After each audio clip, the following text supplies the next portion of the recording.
Global City Index. So, Global City Index consists of indicators and parameters used to determine and measure the categories of global cities and to what extent they function as global cities.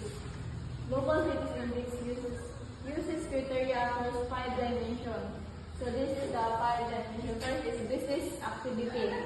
So, business activity, how strong the cities in the business. Like example, the companies, street, conference, ports, and airports. Presence of headquarters, service firms, number of international conference, value of goods through ports and airports. So human capital is the size of foreign born population, quality of universities, number of international schools, international student population. Example,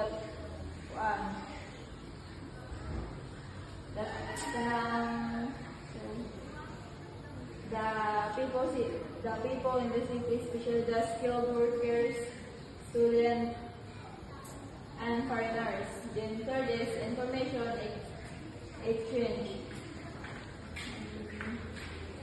Size of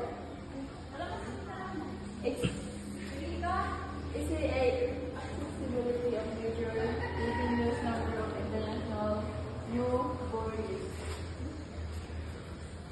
So, number is cultural experience. Number of sporting events, museum, performing arts. Number of sporting events, museum, performing arts venues. The city's culture such as sports events.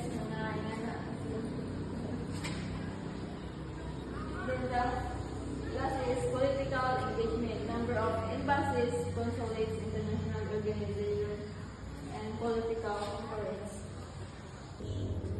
Global Power City Index evaluates and ranks the major cities of the world according to their magnetism or their comprehensive power to attract people, capital, and their enterprises from around the world. In 2011, report the Global Power City Index considered several functions in areas. So, ang Global Power Index take 1.